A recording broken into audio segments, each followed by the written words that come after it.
Hey guys, BrickTipster here, and welcome into BrickTipster Answers, a series where I go ahead and take your guys' questions from a previous video and throw them in the next one. We are on episode 3, and if you know anything about this series, I go ahead and I love giving away either Lego sets or custom things. I'm going to be kind of moving it a little bit to gift cards because it's just going to be easier for my community to actually receive those.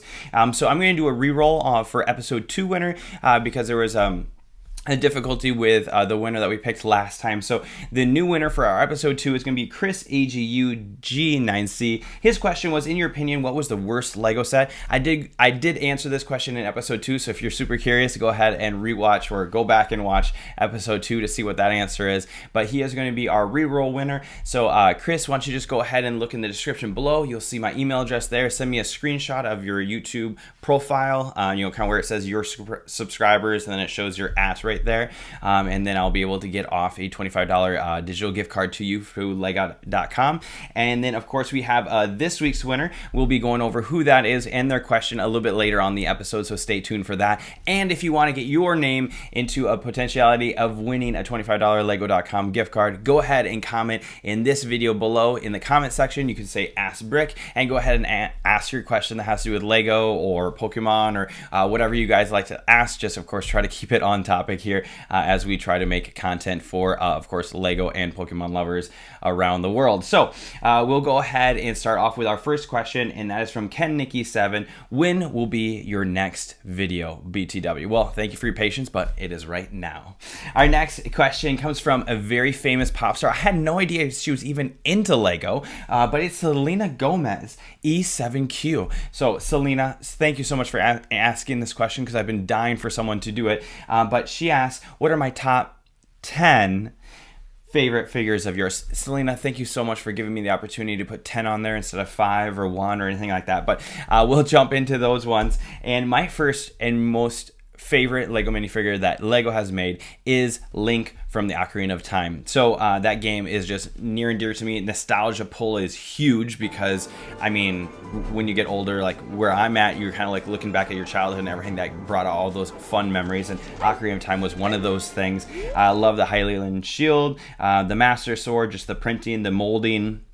They just put so much detail into this figure, and it just makes me super happy and brings back those amazing memories. Also, side note, Ganon, they did an amazing job with that new battle set as well for the Ocarina of Time. So that Link would be my top 1. I would say 2, if you know anything about me and this channel here, I love Lord of the Rings, and I've waited for so long to have a Sauron minifigure. We finally got that in the Barad-dûr set. However, that was like a $460 set, and what they did is they actually made a helmet series set. I don't know if it's going to be a series, but at least one set of Sauron's helmet there.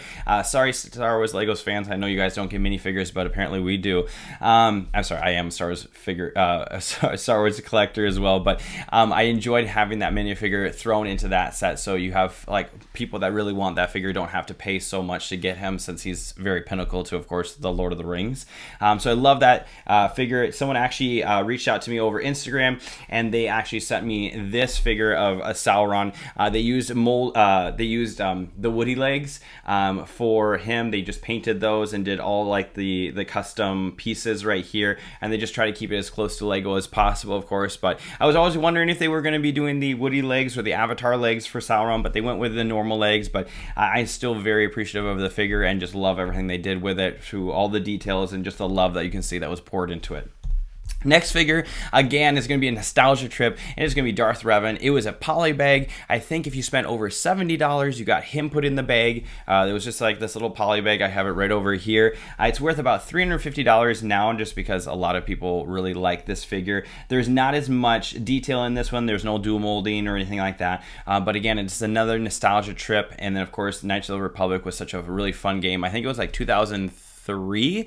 It got Game of the Year, and so it was just a really fun game, and there was that amazing twist at the end of the game that was just like one of those like, oh my gosh, especially as a kid and a teenager when you were playing that, it was like, oh my goodness. And I'm not going to spoil it for you guys, so hopefully if you guys are able to play it. I know PlayStation 5 did tease that they were redoing that, but that was several years ago, and I think that completely died. But we'll go ahead and go on to our next figure, and that's going to be actually Darth Malgus, again from the Old Republic. A lot of just effort that went into just, I mean, him altogether. I mean, like that piece right there, the thing that goes over his, his mouth there, his breather. I just feel like there was so much love put into this figure. I also had a single hold cape.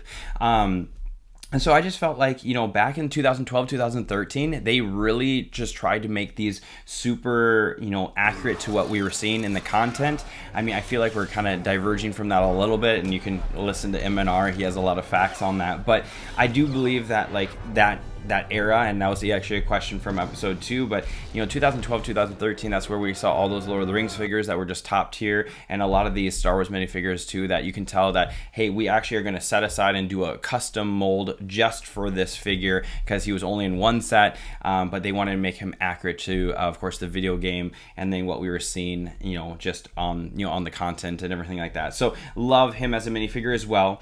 Next minifigure I would have to say is Queen Amidala. We have not gotten her since the Gungan subset. It was great just to have her thrown in there, because I mean, of course, she wasn't exactly on the sub like this, dressed this way, but I just love all the attention to detail. That dress skirt piece, pretty sure, I don't know if anyone else has had that, correct me if I'm wrong, but the circular, the bottom of her dress, I don't know if you've had that before, but if you know, go ahead and add that to the comments. I'd love to know if there were other figures that had that. Just the attention to detail again, and it's that same time period. I think it was the 2012, 2013, 2014, 15 maybe, that we're seeing all this detail put in the figure. So I thought she was a great one as well.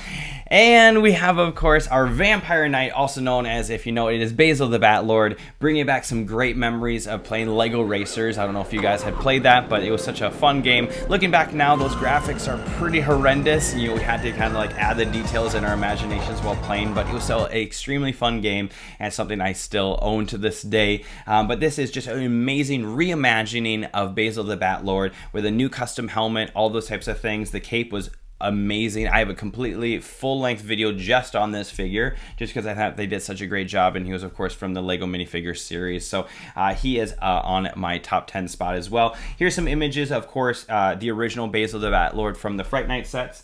This is actually the set that he comes out of right here, and it is a set number 6097, and so then you kind of see he is right there. So it was just, of course, I had this as a kid, so of course nostalgia is pulling me again, but I just love when they're going back and just redoing some of these figures that bring back some of those like key pieces of Lego that were out there, especially with the new Castle faction and such. Next, we have the Flying Warrior. I like him because he's like all gold. I don't know, he just looked very angelic, very like archangel-ish. But I really liked him. He, of course, was another series minifigure. I don't know exactly what series he was from, but I just really love him, and I thought he was like really super cool looking. Next one, we have the Forest Guardian. Cute factor to the max on this one. I don't know if you can notice, but actually that cape is a leaf. I thought that was like super unique. Love the acorn hat, the blush, just the acorn clasp on the pants. It just looks super cool. Of course, the mushroom with just the huge smile on his face. What I love about this figure is not only is it cute, not only is it just like super like, I don't know, fun, but someone else saw this minifigure and they're like, I wonder where he lived. And that designer right here, Jonas Crumb, hopefully I'm pronouncing his last name correctly, built this Bricklink Designer Program set. It got voted and it got created, and granted, he's not in here because they had to choose like the torsos that were available at that time on Lego, but this is his imagining of where that minifigure lived, and it was in this wonderful mushroom house right that you see right here. I did a full-length video on this one, so if you want to check out my channel, you can just see my review of this set. But I really love when people can take a minifigure that Lego makes and then just reimagine where they are. I mean, we're talking about, Lego as a medium to use for artistic,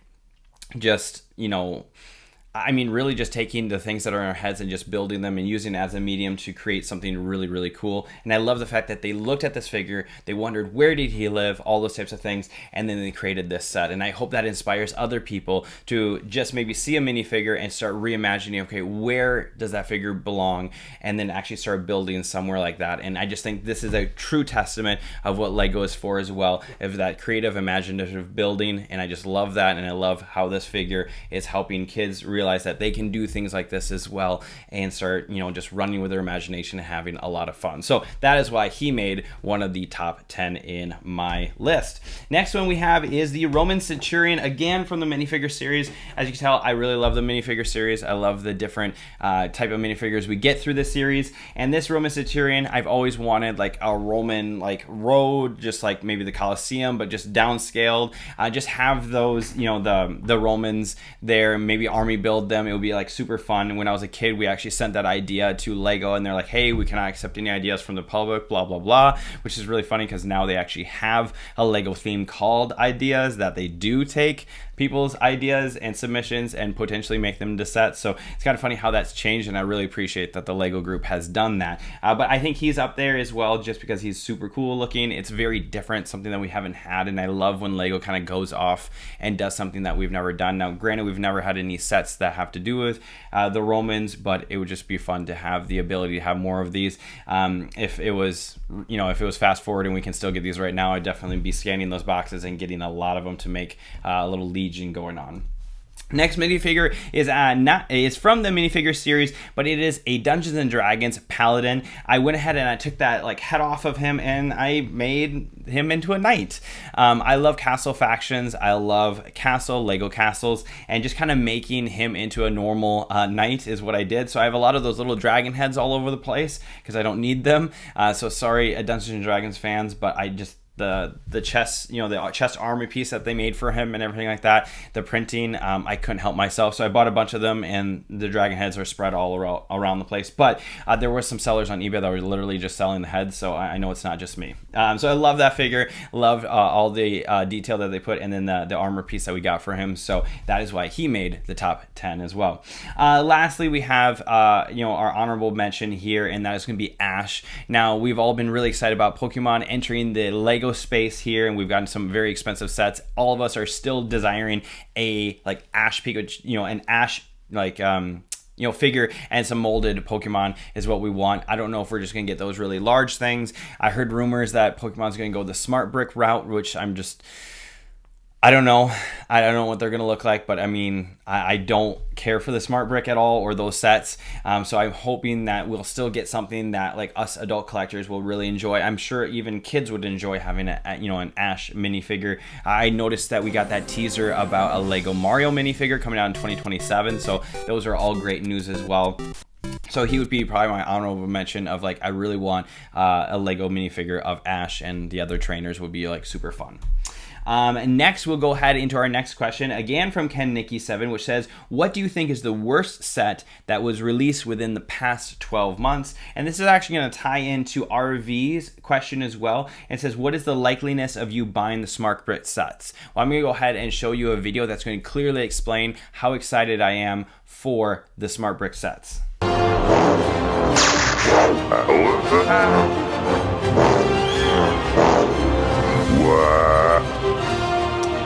Yeah, 0% chance. Absolute 0% chance I'm going to buy these sets. Also, I think they're the worst sets that were released in the last 12 months. I know they're meant for kids, but I'm sorry, we made our own noises and we got more detailed looking like ships when I was a kid. I have no desire to buy these whatsoever, and I don't know if they're going to completely flop, and I'm really worried about the integration of Smart Brick with Pokemon, but I'm just going to have to hope that something happens and they don't ruin it. So, moving on.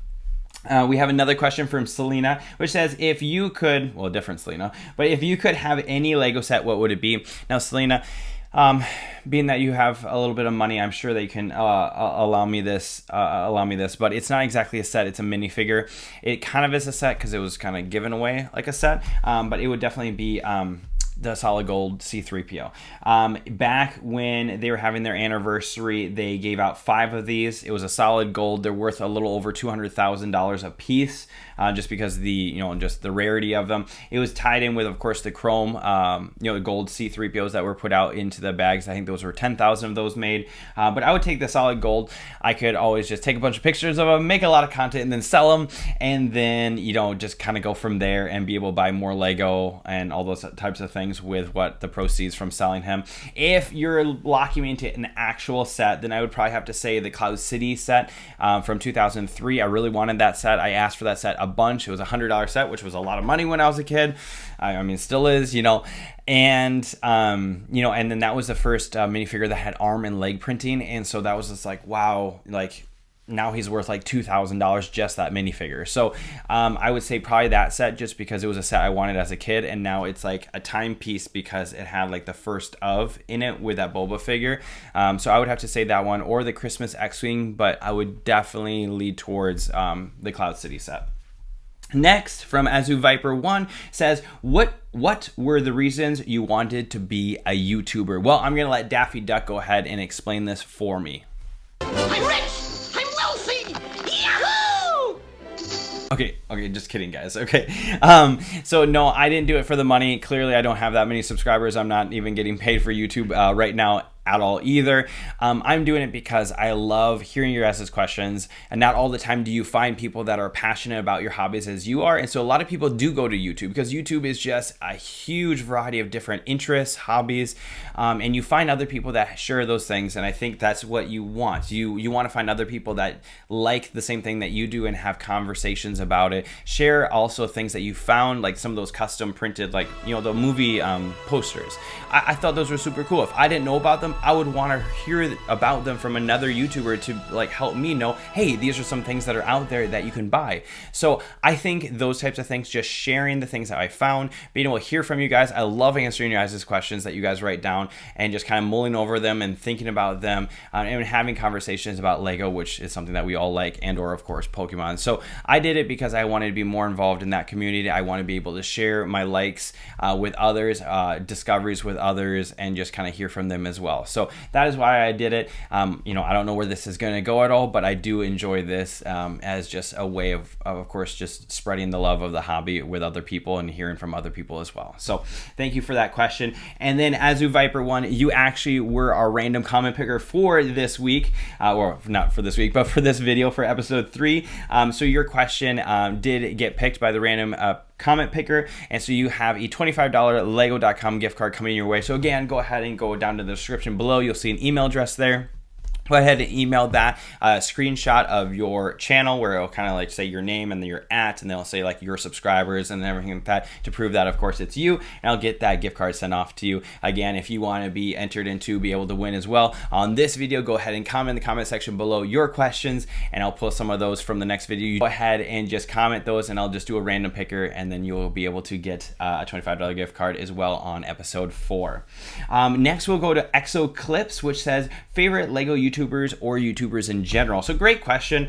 So I'll kind of rattle through a couple of them. I would say M&R Productions is probably my number one favorite. A great Lego YouTube creator. I love how honest he is, how he doesn't get swayed by other people, that it's like his opinion is his opinion, and he is able to put that out there, and just call things out if he feels like they need to get better, or just give praise where it's due. So I do really enjoy watching his videos. I would say the next one would be It Was Never a Phase cards. I am really into, of course, Pokemon cards, if you don't know that. I kind of came back when 151 came back, so it was just a nostalgia trip back from when I was a kid. So I like listening to him. He posts daily videos, which I enjoy. And it's just these guys are able to keep a beat on the the community, as well as just kind of like pricing and the trends and everything like that. So it's just really fun, like on your way to work or on your way back from work, just to be able to hear these market updates and things like that, and just kind of know what's going on in the hobby.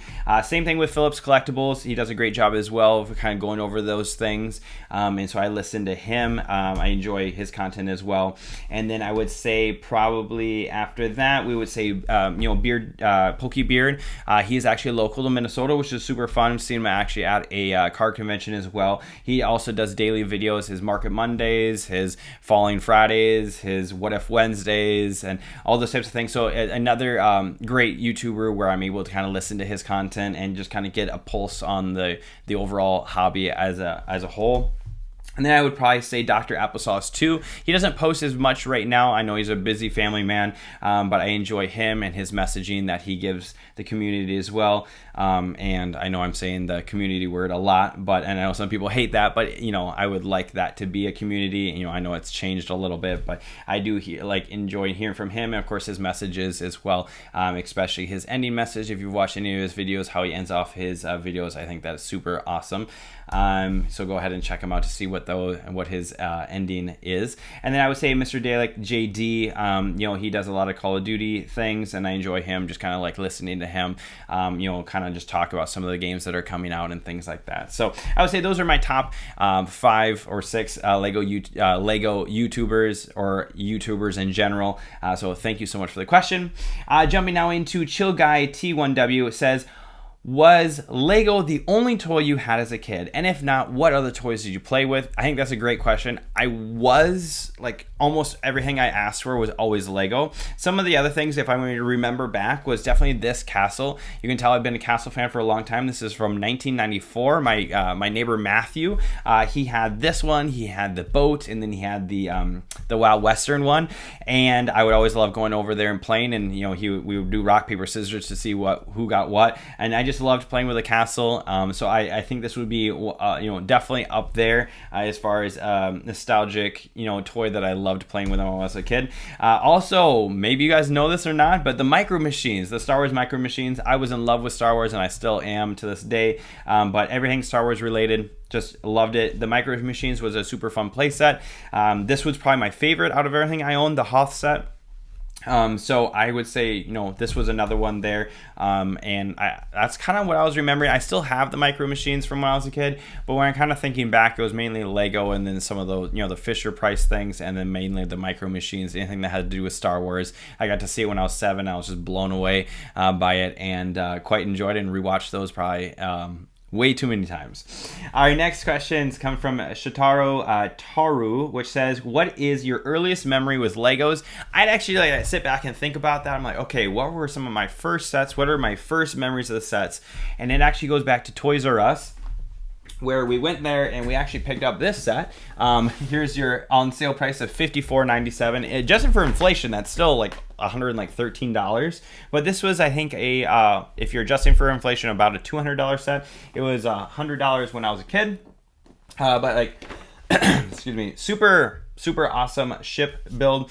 Now you'll notice that this has a piece count, where is it, 691. Lego, of course, at this time was a lot more basic, and this is going to feed into a future question, but this is right there. This is from 1996, so I would say when I was 6 years old. That now you know how old I am.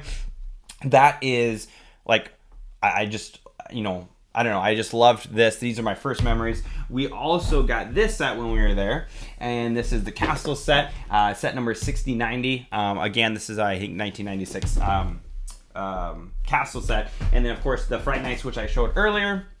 And that's, I think, also 1996. So definitely my first memories of Lego that I remember very vividly is, of course, when I was 6 years old. So those are them, and I would say those are my earliest memories with Lego. And now we'll go on to the next question. All right, next question from AKYO Riku says, do you prefer older sets or recent sets? And I kind of just talked about this in the previous question, but I actually do prefer the recent sets. Now, the old ones are still super, amazing. I still love them. I still have mine from when I was a kid. I mean, this ship. This is a great set.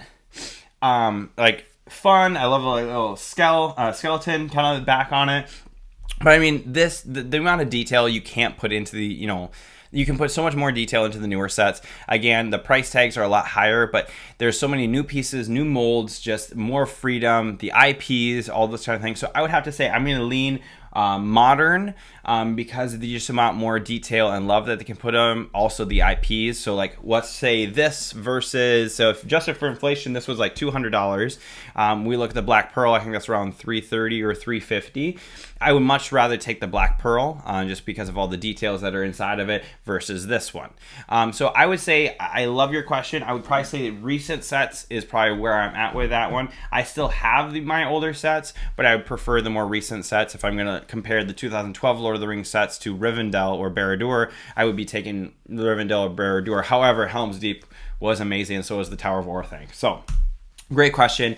Next question, we'll go to Zero Bin, which says, what is a set you want Lego to make that they have not made yet?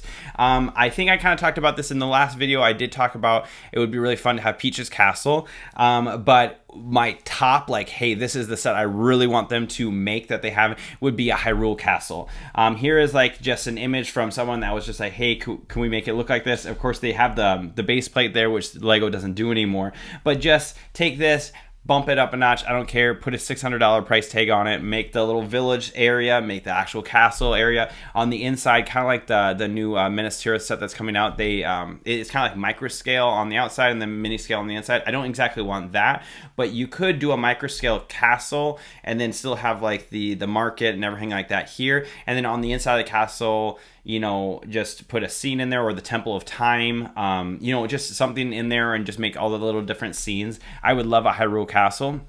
If I can't get a Hyrule Castle, which we should, because we're getting like more Ocarina of Time sets, would be the Iron Giant. It's by director Brad Bird, and he also did The Incredibles. I think just having this was a submission, of course, to Lego. I think it was Ideas that put this through. It didn't get made, but I would just love you know, Lego Iron Giant. If you haven't checked out that movie, I definitely would recommend it. I mean, there's some things in there that I'm like, okay, this is a kid's movie. I don't know why that's in there, but overall, I did like that movie and the messaging in it.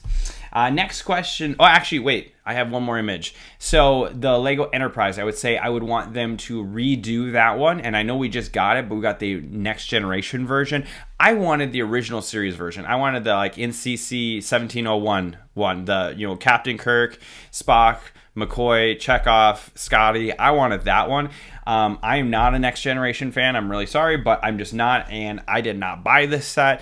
I don't plan on buying this set. I wanted the original series Enterprise. That would have been just a purchase I would just purchase right away, because they probably would have had a sick promo with it as well. So I would want them to redo that one. Probably low chance of that happening, depending on how this one sells. They might do another one of a different, you know, television series, but hopefully we'll get that later down the line, and I would love to have that. Without further ado, that is the end of the video. Those are the end of the questions that I picked. Thank you guys so much for actually asking those questions. I really enjoyed picking through all the questions that were asked and then answering them in this video. Go ahead and ask your question on this video down in the comment section below, and I'll go ahead and randomly pick some of the people's questions that I feel like would be really fun to answer in the next video, which would be episode 4. Again, we'll have a giveaway for that as well, another $25 gift card that will be randomly picked through the people, of course, that are asking those questions down below. So thank you so much for your support. Thank you for asking those questions, and I look forward to answering them in episode 4. See you guys later. Have a wonderful rest of your day, and we'll talk to you later. Bye-bye, guys.